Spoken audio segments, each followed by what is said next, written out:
Olá pessoal, tudo bem com vocês? Espero que estejam todos bem. Hoje vamos continuar o nosso curso de CFE 246, Automação Industrial, para o curso técnico em Eletrotécnica. Meu nome é Eric Matheus da Silveira Brito, sou professor da Universidade Federal de Viçosa, campus Florestal, e esta é a aula 7, Controladores Lógicos Programáveis. Nesta aula, vamos ver o que é um CLP, um computador lógico programável, qual que é o seu conceito histórico, contexto histórico, a sua arquitetura interna e o seu princípio de funcionamento. Bom, pessoal, o que é um CLP? O que é um computador lógico programável? Vocês podem ouvir muito essa sigla também do inglês como PLC, que significa Programmable Logical Computer, mas que quer dizer a mesma coisa. E ele é um equipamento eletrônico capaz de executar instruções e funções lógicas a fim de se armazenar informações e controlar processos no âmbito residencial ou industrial. Esse nosso estudo de automação industrial, ela só foi possível, na verdade, esse avanço da automação industrial, ela só foi possível através dos avanços nos CLPs, que são esses cérebros, esses computadores que hoje são utilizados para a tomada de decisões em muitos processos industriais automatizados. Aqui a gente tem dois CLPs compactos, como exemplo, um da VEG e outro da Siemens. A gente consegue perceber algumas características que nós vamos discutir ao longo desta aula. Fazendo uma breve revisão aqui do que a gente já viu nessa disciplina, pessoal, a gente viu um pouco sobre sistemas de controle em malha fechada, ou seja, existe um processo e nesse processo que a gente quer controlar, a gente faz a medição de uma determinada variável, manda esse sinal medido, que muitas vezes é comparado até com o nosso sinal de referência, e extraído o erro dele, A gente manda esse sinal medido pelo sensor ou pelo transdutor para o controlador. O controlador toma determinada ação, chamada ação de controle, e envia essa informação para o atuador, que vai atuar no processo modificando aquela variável. A gente já estudou até então os sensores e os atuadores na primeira parte dessa disciplina. Agora nós vamos focar os nossos estudos no controlador, mais específico um controlador industrial, que é o CLP, certo? Então, esse CLP, como a gente acabou de discutir, ele vai receber essa informação de erro, essa informação do sensor, que vai ser comparada com uma resposta desejada, um set point, e ele vai processar essa informação e vai enviar essa informação para algum atuador atuar no sistema, modificando aquela variável. Ou seja, ele permite controlar o meu sistema através de uma informação que foi medida e enviando uma informação para ser acionada no circuito. Vamos fazer aqui uma viagem no tempo e ver como que surgiu então esses CLPs. Os primeiros CLPs surgiram no final dos anos 60, lá na década de 60, com o objetivo de substituir os quadros elétricos a relés, que eram baseados em lógicas fixas, chamadas de hardwired. Esses quadros a relés, de certa forma, de certo modo, eles já representavam uma certa automação, porque existia ali uma lógica de contatos, que permitia uma automação daquele processo industrial. Só que isso tinha muitas desvantagens. Por exemplo, eram muitos fios utilizados, isso acarreta muitos componentes, muitos relés para fazer uma tarefa simples, o que acarretava aí um grande volume dos quadros, uma dificuldade de manutenção, até porque nem sempre eram organizados, Às vezes, quanto mais manutenção você dava, quanto mais você mexia, mais bagunçado ficava aquele quadro. E a principal desvantagem era essa lógica fixa, quer dizer, você tem um quadro e aquele quadro ele foi programado, ele foi moldado para executar uma única tarefa. Se você promover qualquer alteração no seu processo, você tem que refazer aquele quadro inteiro, por isso que era chamado de hardwired, ou lógica fixa. Quando o CLP entra na jogada, ele apresenta uma flexibilidade e uma controlabilidade nesse processo. Agora a gente não tem mais uma lógica fixa, a gente tem uma lógica que pode ser programável, pode ser ajustável. Então, a manutenção, a instalação desses sistemas com CLPs, eles tiveram um ganho enorme. Além de se reduzir o número de componentes, consequentemente se reduziu o número de cabos por fim, o custo, né, desse equipamento. E aumenta a confiabilidade também agora, porque você não tem tanto problema de desconexão dos cabos, de má conexão, por errar, né, a ligação devido a uma grande quantidade de contatores. Facilmente você poderia errar uma ligação de um contator ou outro, um cabo soltar do borne, etc. Agora, quando você tem um número menor de contatos, tudo é mais fácil de fazer, então isso aumenta a confiabilidade do projeto. E além disso, você também reduz o consumo de energia, né? Quando esse CLP surgiu, pessoal, ele ainda era caro, tá? E ele só valia a pena quando ele substituía quadros com mais de 150, com mais de 200 relés. Então eram quadros assim bem grandes, mas bem comuns para aquela época. E aí, como que surgiu então esse primeiro CLP? Ele surgiu num contexto lá da indústria automobilística, devido a esses grandes problemas com lógicas fixas, porque naquela época você estava se começando a ter uma maior diversidade de carros sendo produzidos. Então você tinha diferentes linhas de montagem e você tinha que ter um quadro para cada tipo de linha. Por mínima que seja a alteração que você tinha de uma linha de montagem para outra de carros, né? Na época, você precisava mexer no seu quadro de automação baseado em relés, e isso era uma tarefa muito dispendiosa, né? Gastava muita energia, tempo e gasto para fazer isso, dinheiro. Então, em 1968, a General Motors solicitou a um grupo, a uma empresa, que criasse um equipamento que tivesse as seguintes características: facilidade de programação e reprogramação, possibilidade de manutenção e reparo, confiabilidade para que pudesse ser utilizado no meio industrial, uma redução do tamanho e do volume quando comparado aos quadros a relés, um menor custo e um menor consumo de energia.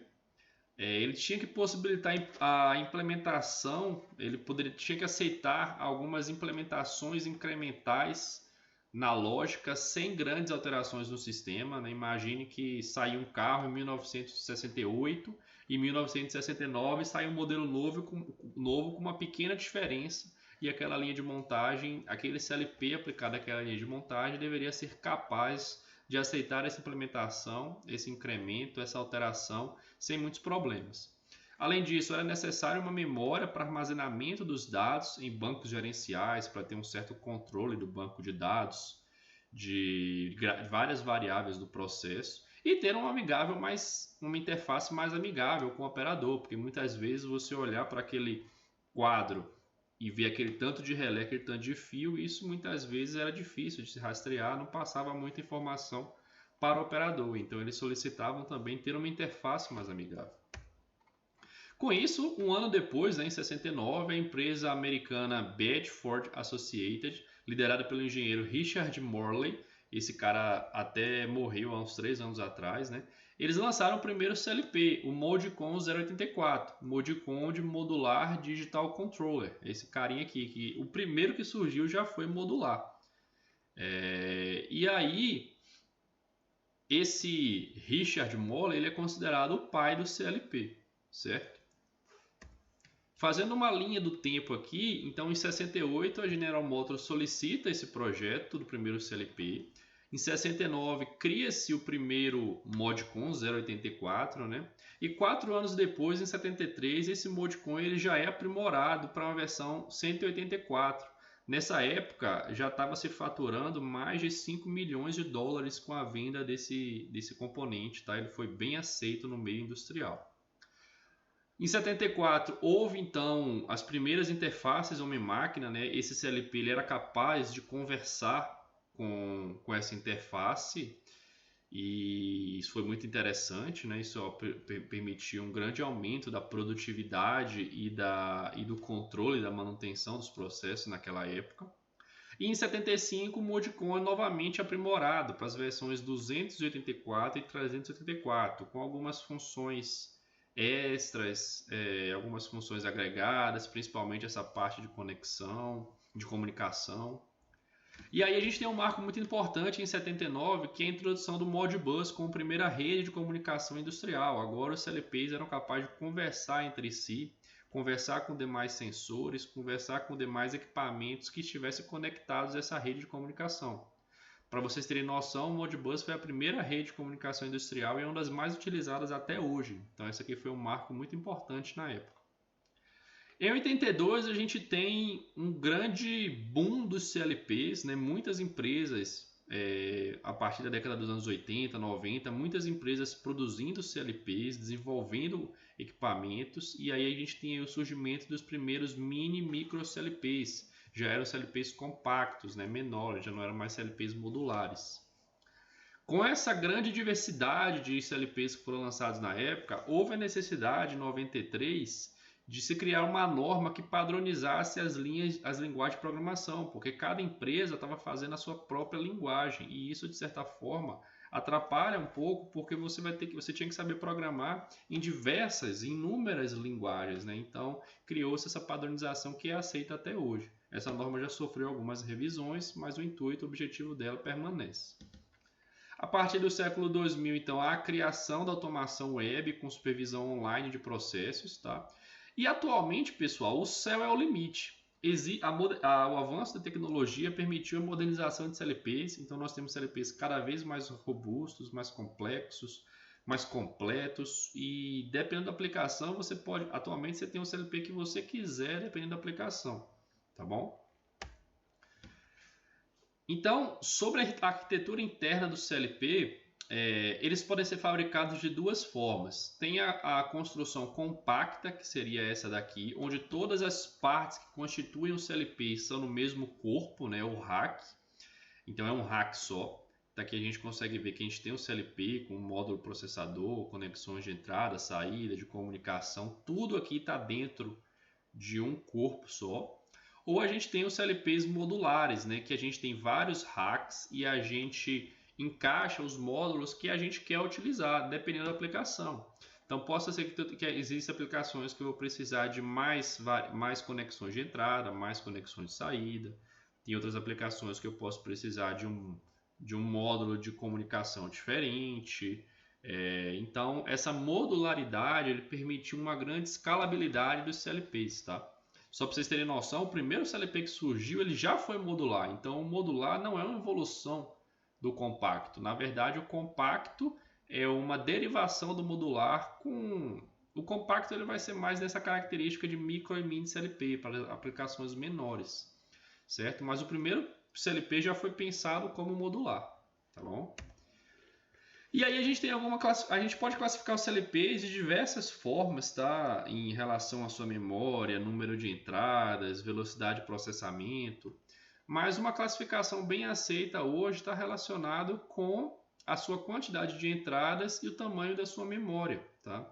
Então, CLPs de pequeno porte, eles vão ter até 16 entradas e saídas. Vocês vão perceber na prática que o número de entradas muitas vezes é crucial para uma aplicação. É o ponto-chave, né? Assim como a memória também, quando a gente pensa em armazenamento de dados. Então, os CLPs de pequeno porte, eles tinham até 16 entradas e memória de 512 bits, tá? Eles podem ser chamados também de micro, mini, nano CLPs, dependendo aí da definição que você aplica. E normalmente são do tipo compacto.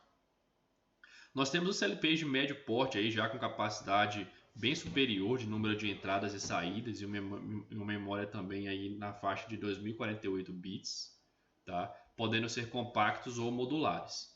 E por fim, nós temos os CLPs de grande porte que tem mais de 4.096 entradas. Esse número pode se estender mais ainda dependendo da aplicação.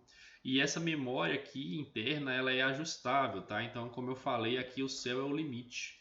Atualmente, se você quiser 1 milhão de entradas, 1 milhão de memória, você entra em contato com a empresa e ela vai produzir aquele CLP para vocês, certo? A tecnologia hoje permite essa adaptação do CLP à realidade da indústria ou do processo. Aqui é só para a gente ver algumas fotos, essas três de cima são CLPs compactos, né? Como eles são compactos, por exemplo, a gente consegue até ver que os três têm uma certa interface, uma máquina, onde o operador consegue se comunicar com a máquina, né, com o CLP, através de botões, de visores. E isso é muito interessante justamente por ele ser compacto, né? Quando a gente pensa aqui no CLP de médio porte, grande porte, já não é interessante ter isso compactado. Então você vai ter um módulo de interface, um módulo de comunicação que vai conversar com o computador, que vai conversar com outro CLP, que vai conversar com a sua unidade de processamento de dados, por exemplo, para fazer essa interface de uma forma melhor. Então, e o interessante é que quando a gente pensa em CLPs de grande porte, a gente pode ter salas com CLPs do tamanho de uma sala, todo modular, né? Então a gente pode até pensar, a gente pode até se dar ao luxo de pensar que os primeiros computadores que surgiram lá na década de 80, 90, eles eram muito grandes, né? E hoje a tendência com o avanço da tecnologia, né, é que a gente tenha computadores, celulares, tablets cada vez menores. Mas no caso dos CLPs, dependendo da aplicação, nós vamos ter aí CLPs modulares cada vez maiores, justamente porque nós precisamos de uma capacidade de processamento de dados, de número de entradas muito grande, certo? E aí esses CLPs eles vão ocupar essa grande área dependendo da aplicação. Novamente, o céu é o limite, vai depender do que se precisa. O que compõe o CLP internamente, né? Nós temos isso aqui de forma geral, compacto ou modular, né? Nós temos a fonte de alimentação, CPU, memória, comunicações, a seção de entradas e a seção de saídas. Qual que é a grande diferença se o CLP ele é modular ou se ele é compacto? Se ele for compacto, todos esses blocos, todas essas partes estão juntas em um mesmo corpo. Se ele for modular, a gente pode ter, né, separado um módulo para cada um deles. E aí, como eu comentei, dependendo da aplicação, nós podemos utilizar mais de um módulo de entrada, mais de um módulo de memória, mais de um módulo de comunicação. Ou, por exemplo, se eu não preciso de comunicação no meu caso, eu não quero ocupar um grande espaço com um módulo de comunicação, eu retiro esse módulo, adiciono no lugar dele um outro módulo de entradas. Então essa modularidade que permite essa flexibilidade dos CLPs a se adaptar nos processos. Vamos estudar agora cada um desses tipos, tá, pessoal? Começando com as fontes de alimentação, elas são responsáveis pelo fornecimento de energia do equipamento, né? Uma fonte de alimentação simples, como a gente tem as fontes de computador, de celular, é o que fornece energia para o CLP.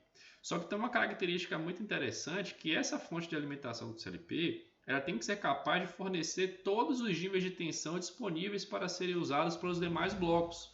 Então, principalmente em CLPs modulares, a gente pode precisar de mais de um nível de tensão para o correto funcionamento desses módulos, né? E essa fonte de alimentação ela tem que ser capaz de fornecer todas essas tensões necessárias.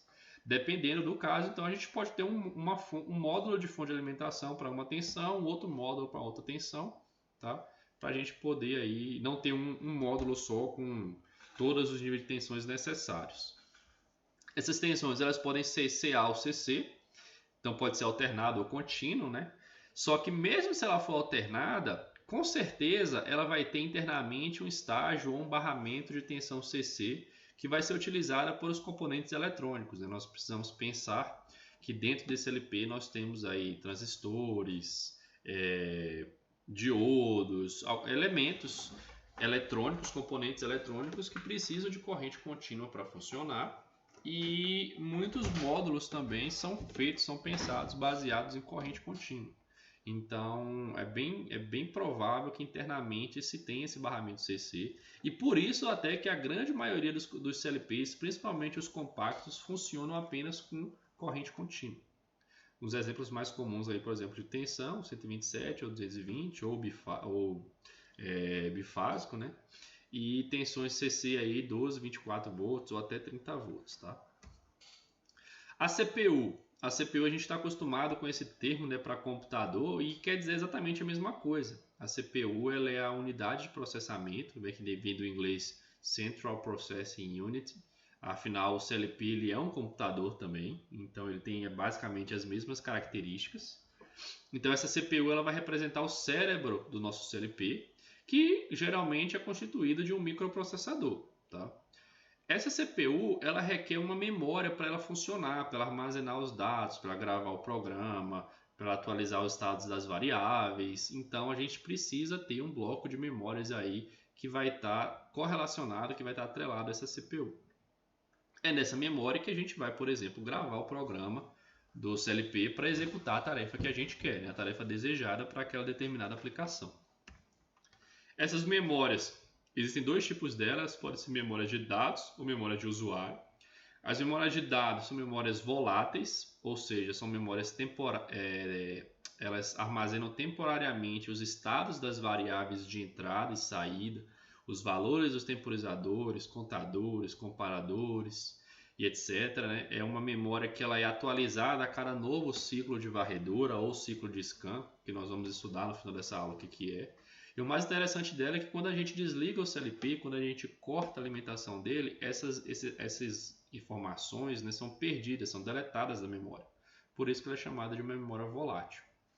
Já a memória de usuário, a memória não volátil, ela vai armazenar as informações do software, do programa gravado. Então é toda aquela informação que não pode ser perdida quando a fonte de alimentação é desligada, ela fica armazenada nessa memória de usuário.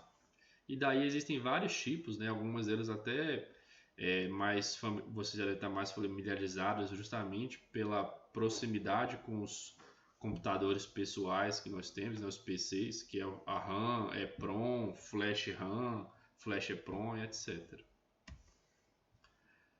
Já o bloco de comunicação ele vai permitir a troca de informações do CLP com outros CLPs, ou com sensores, ou com qualquer outro equipamento que seja ligado naquela mesma rede de comunicação. É importante que vocês aprendam a definir o conceito de uma rede de comunicação, né, que ela vai ser definida através de um meio físico, que pode ser através de um cabo par trançado, fibra ótica, o cabo a 2 fios comum, ou até mesmo um meio físico wireless, né, através do ar, e pelo protocolo de rede utilizado na codificação e decodificação daquela informação. Então nós temos como meio de comunicação o RS-232, 485, protocolos como Modbus, Fieldbus, Profibus, etc. Né? E a interface homem-máquina ela faz parte desse bloco de comunicação. Afinal, a interface troca dados com o CLP, né? Para a gente mostrar esses dados, essas informações nessa interface que vai ter essa comunicação direta com o operador, é necessário que haja essa troca de informações. E essa IHM, nós vamos estudar mais sobre ela na próxima unidade dessa disciplina, mas ela deve ser uma interface amigável, de fácil acesso aos dados e de fácil operação, né? Não é o objetivo dela complicar ainda mais a interpretação daqueles dados ou do processo, e sim simplificar. Nós temos os blocos de entradas e saídas dos CLPs, que são responsáveis pela aquisição dos dados e dos acionamentos dos dispositivos que estão ligados no CLP, que vão atuar no processo que a gente deseja controlar. Eles podem ser do tipos analógicos ou discretos, né? A gente já estudou sensores analógicos e discretos, e essas entradas e saídas elas estão exatamente relacionadas com essas características de sensores, chaves, botões, motores, atuadores e etc. Então a gente já viu, né, que a gente tem como entradas do CLP sensores, chaves, botoeiras. A gente tem como saída sinalizadores luminosos como LED ou sonoros como buzinas, motores elétricos, atuadores hidráulicos pneumáticos, relés eletromagnéticos, relés de interface, válvulas solenoides, né? Tudo isso a gente pode utilizar como saída do CLP para atuar diretamente no processo. Então, basicamente, as entradas do CLP são sensores e as saídas são atuadores. Aqui a gente tem uma representação, né, desses blocos de entrada e saída, e é muito importante que a gente entenda mais ou menos como que ele funciona, tá? Então aqui, ó, a gente tem aqui no bloco de entradas, né, cada um desses terminais aqui é uma entrada com um número diferente, né, entrada 0, 1, 2, 3 até a entrada 15, e esses dois blocos aqui são comum, referência. Então perceba que eu preciso de uma fonte externa, normalmente contínua, tá? Aqui já está representado como 24 volts, né? E eu ligo o terminal negativo, por exemplo, da fonte aqui no comum. E esse terminal positivo, eu tenho um barramento de terminal positivo aqui, né? E aí eu faço o controle de quando que esse sinal positivo chega na minha entrada. Quando esse positivo chegar, por exemplo, imagine que eu tenho uma chave normalmente aberta, né? Quando eu mudo o estado dessa chave, esse positivo que estava aqui vem para aqui. Então essa minha entrada ela entende que ela estava no nível lógico 0 e passou para o nível lógico 1. Então perceba que ela é uma entrada discreta. Mesma coisa vai acontecer com botões pulsadores, com sensores de proximidade, sensores indutivos, capacitivos e etc. Né? Mas, né, isso aqui é só uma representação, eu poderia ter o contrário, né? Eu poderia ter aqui um barramento positivo, né? E eu ter aqui um outro barramento negativo, onde quando eu chaveasse esses meus dispositivos de entrada, eu jogasse um negativo aqui nas minhas entradas. Perceba aqui que isso nos remete àquela configuração NPN e PNP dos sensores, de qual é o sinal que eu vou chavear no meu sensor, se eu vou jogar o positivo ou negativo. Isso vocês têm que ter muita atenção com isso para vocês fazerem a correta ligação dos sensores no CLP. Existem CLPs que não vão aceitar sensores NPN ou PNP, tá? Isso aqui é PNP. Existem CLPs já que têm a capacidade de converter, eles são bidirecionais. Eles aceitam tanto menos quanto mais e eles internamente têm a capacidade de converter o sinal e adequá-lo da forma correta, né? Então ele vai aceitar tanto o NPN quanto o PNP. Muito interessante essa forma de conexão. Guardem ela com carinho, tá? Depois, daqui mais para frente no curso, nós vamos retornar a essa forma de conexão dos equipamentos físicos externos ao CLP no CLP, né? E da mesma forma a gente tem aqui o bloco de saídas. Na saída, o que a gente tem aqui? Nós temos um terminal de referência, tá? Perceba que aqui nesse terminal eu liguei o L1.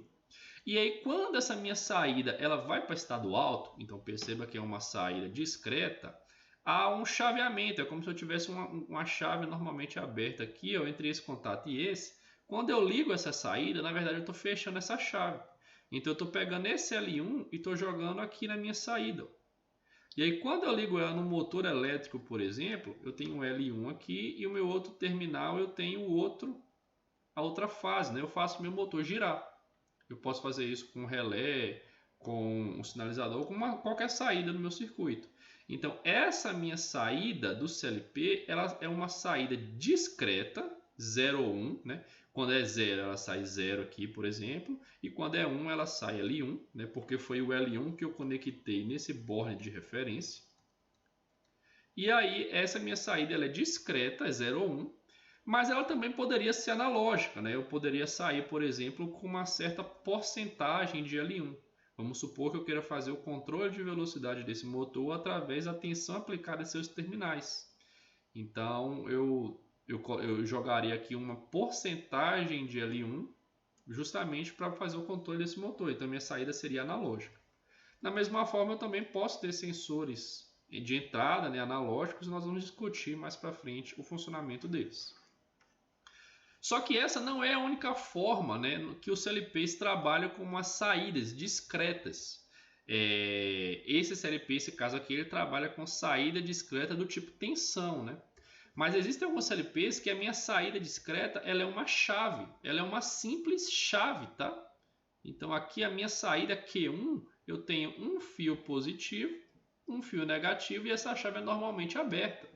Então, quando eu ligo, por exemplo, vamos supor que eu vou ligar um botão aqui na minha entrada I1, tá? Um botão normalmente aberto, e esse botão aqui eu vou pegar e vou conectar ele diretamente na fonte de tensão do meu CLP. Então, eu pego o terminal positivo e jogo positivo aqui. Quando eu apertar esse botão, né? Quando eu apertar ele, eu vou jogar um terminal positivo aqui e internamente ele está conectado aqui com o negativo, né, fechando aqui o meu circuito, né? Tem uma certa carguinha de impedância aqui, na verdade são fotodiodos para promover a isolação elétrica aqui, mas aí ele vai perceber essa diferença de tensão de 24 volts, né? E vai comutar o seu estado, vai mudar de 0 para 1, por exemplo.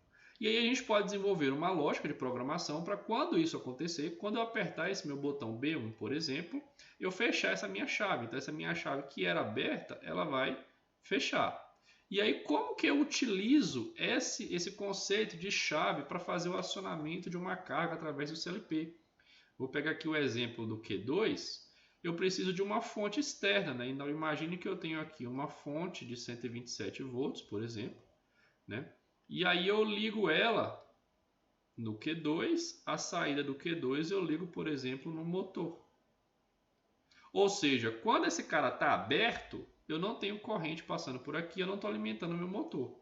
Quando eu aciono a minha saída Q2, eu fecho esse contato aqui, ó, e ela permite então a passagem dessa corrente. Perceba aqui, pessoal, que então esse meu contato elétrico aqui, ó, ele tem que ser capaz de suportar essa corrente do motor. Tá? Em alguns casos isso não vai ser possível. Então, para isso a gente pode fazer, por exemplo, a utilização de relés, né? Onde a gente alimenta a bobina do relé. Então, vou botar aqui só um exemplo para vocês entenderem, né? Eu tenho aqui uma fonte, aí aqui eu coloco o meu contato Q1 ligado na bobina do relé. E quando essa bobina que precisa de uma corrente baixa para funcionar, para acionar, quando ela for acionada, ela permite, por exemplo, o chaveamento do meu motor elétrico aqui, né? Esse contato aqui, ele é do relé.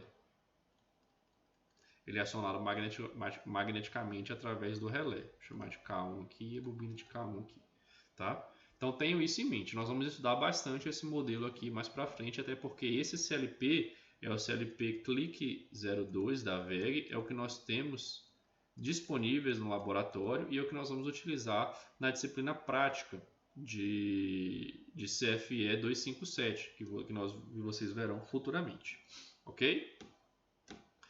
Bom, então o CLP ele vai possuir dois modos de operação, né? Se a gente pensar no princípio de funcionamento do CLP, ele tem dois modos de operação. Ele tem um modo de operação, um modo de programação, program, que o CLP não executa nenhuma tarefa, ele não roda nenhum programa, ele fica lá esperando ser configurado ou receber um novo programa. Você pode configurar o CLP, programar ele, né, diretamente através da sua interface, se você quiser, mas isso é bem trabalhoso, bem difícil. Ou você pode, por exemplo, fazer a programação desse CLP em um computador e depois só fazer o download desse programa no CLP. Então, nesse modo programa lá, ele não está rodando. Depois nós temos o modo execução ou modo run, onde o CLP executa o programa que foi gravado nele e executa de forma contínua, atualizando sempre o valor das suas variáveis de entrada e saída. Alguns CLPs mais novos, eles permitem que a gente faça a programação do programa, a edição do programa no modo run. Isso quer dizer que, imagine que você tem uma planta funcionando, um sistema, um processo industrial funcionando, e você precisa alterar alguma coisa no seu CLP, e você não quer parar aquela linha de produção. Então você pode entrar no modo program sem sair do modo run, tá? Já outros CLPs mais antigos, não. Você precisa interromper o modo execução para entrar no modo programação. O ciclo de varredura, pessoal, a gente já falou dele algumas vezes nessa aula, ele também é chamado de ciclo de scan. Ele representa o conjunto de ações que são repetidas pelo CLP em um tempo determinado, e esse tempo de scan ele pode ser configurado, né? E ele faz com que o CLP execute aquele mesmo programa várias vezes. Então, a cada ciclo de scan, o CLP executa todas as linhas do programa. E aí ele atualiza as suas variáveis de entrada e de saída, né? E aí no próximo ciclo de scan ele faz uma nova leitura e fica funcionando continuamente, ok? Só para vocês entenderem aqui, né? Então, quando a gente tem um programa gravado no CLP e a gente entra no modo run, não é simplesmente ligar o CLP, a gente precisa ligar e colocá-lo no modo run. Então, quando a gente liga, né, quando a gente coloca no modo de execução, a primeira coisa que ele vai fazer é ler todas as variáveis, né? Então, ele vai ler os estados das variáveis inicialmente, se é 0, se é 1, qual que é o valor da variável analógica, por exemplo, de entrada. E aí ele vai executar o programa, vai fazer o que o programa se propõe, e no final, quando ele executa esse programa, ao longo desse programa, ele vai atualizar as saídas, tá? E aí, quando ele atualiza as saídas, ele encerra o programa e começa um novo ciclo de scan. É assim que funciona o CLP, e vocês têm que ter noção desse ciclo de scan, principalmente porque muitas vezes ele vai estar relacionado, esse tempo de scan ele tem que estar casado com o tempo necessário para uma atualização física do processo, né? Esse tempo de scan normalmente é baixo, na ordem de milissegundos ou poucos segundos, tá? Mas dependendo, se você tiver um processo físico, que você precisa de uma atualização um controle do processo numa velocidade maior do que esse tempo de scan, você vai ter que reduzir esse tempo para que você consiga atualizar o programa na velocidade necessária pelo seu processo físico. E com isso, isso vai exigir de você CLPs cada vez mais potentes, com uma velocidade de resposta cada vez mais rápida, certo? Bom, pessoal, com isso nós finalizamos aqui a nossa aula 7 sobre CLPs. Espero que vocês tenham gostado e vejo vocês na próxima aula.